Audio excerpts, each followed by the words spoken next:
Hope your day or night is going well, whichever it might be. Got a good cup right now. I don't want to turn it and accidentally spill it. It's called Stress Relief, and it's from, I think it's the Yogi Tea series. When I go to post this, I'll try to put the name in the comments. Maybe I could find the link too. Highly recommended.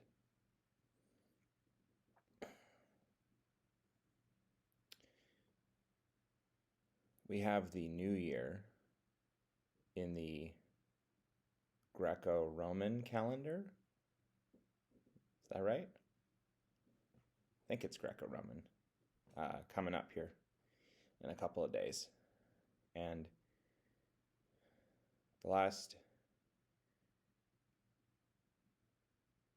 20 months, 21 months, basically since March of 2020, has been, I feel, for many people, just a time of real anxiety and deep stress. And leave politics and all that stuff out of it. You could even just talk about the economy, but if you didn't even want to go to that level, because there's so many things there too as well, I think that there's just a general stress around the world because of COVID and other factors. And so part of what I do for myself, at least, I've made it a habit to reground myself often and focus on the things that I can control. I find that to be a very necessary exercise because it's easy to get wrapped up in stuff, especially in the mind, when we're constantly fed things online and other places as well. And so this video is really to talk about a couple of things I feel that I have done that have really helped me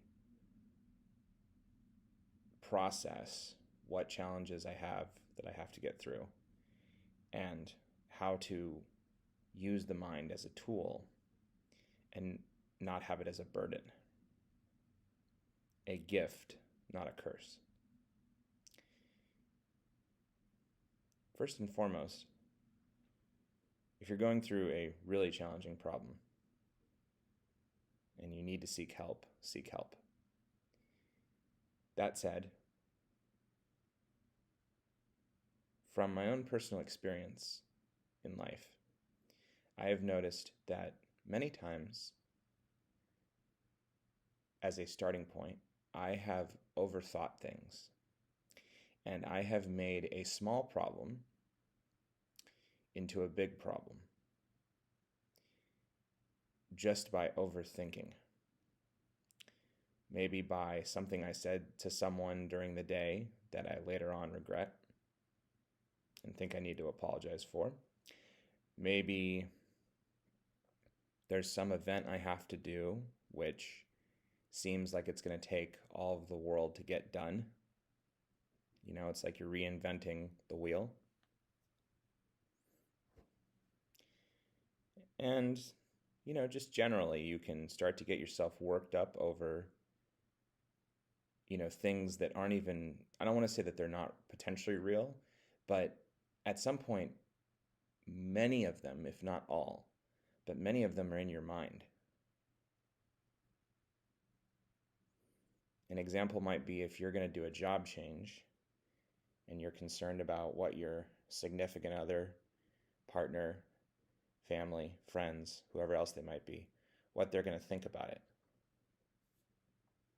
Especially if it's a quote-unquote perceived less secure job than the one you had before. And yet, you allow their opinion to matter, to affect you. Maybe not fully, but to a certain degree. You have to make that decision for yourself. and not build up excess stress that may only be in your mind. That's kind of a far out there example. I think a better one might be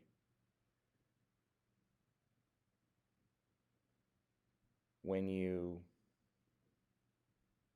essentially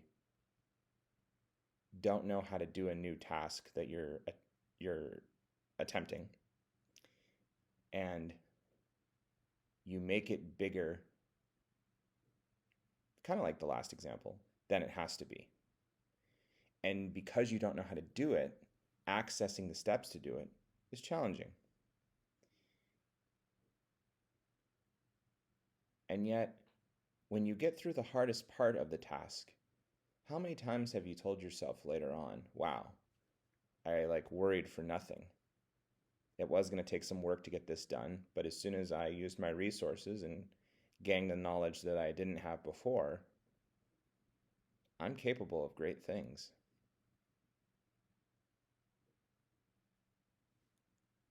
The question is, do you believe it? And do you consistently employ it to the different avenues of your life?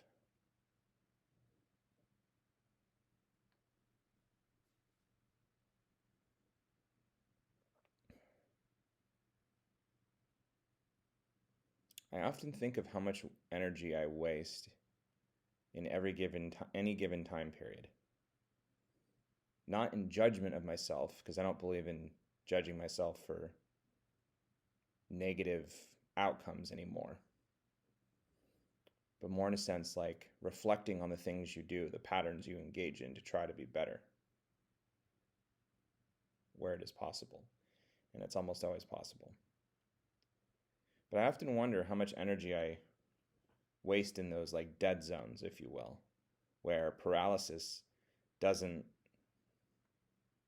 make you aware that you're ready to take the next step, or it's okay to start, a new path, or close one door and open a new one.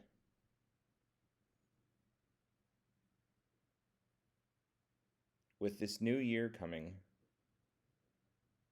I, like many people, will set many goals. Some of them I'll keep at, others you could set the goal tomorrow. Why do you have to wait till January 1st? If you have high cholesterol, the best time to treat it is now. It goes on to the aspect of thinking things are too hard, that you always continuously psych yourself out, and you use a lot of energy that could be used getting the thing done. It goes along the lines of that thought process, like, oh, I'll just do it in the future. Whatever that thing is, I'll do it in the future. I myself have not written a book in my lifetime. My plan is to get it done this year. I know I have a lot of amazing material. I think it would be moderately successful, and I want to see, what does successful mean for me as an amateur writer, putting something out there into the universe.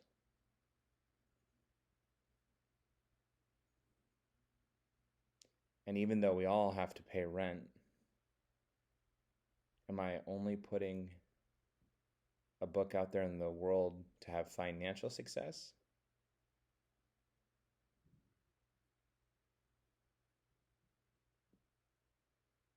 There's a lot to wrestle with those last three topics I just kind of fired out.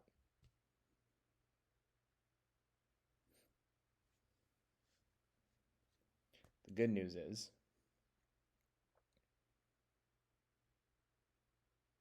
you are capable.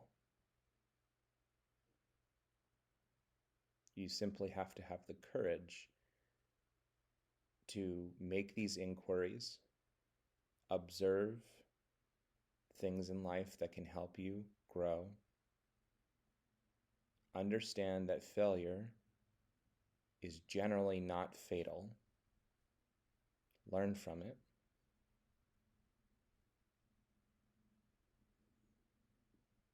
and keep planning. Keep chasing that dream. Sounds like a cheesy Disney flick, but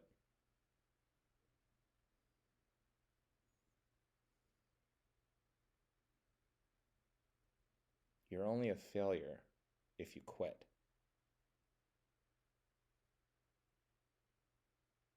I think Michael Jordan said that. Check me on it.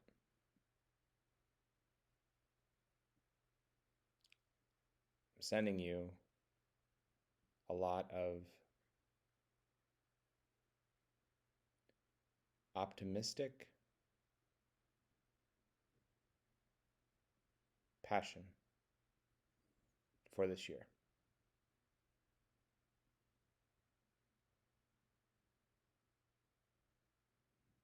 May it lead you in the right direction. May you lead yourself down to the way to your best self.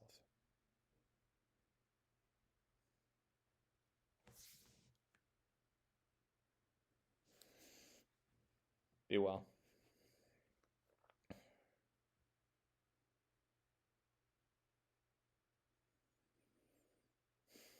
Always.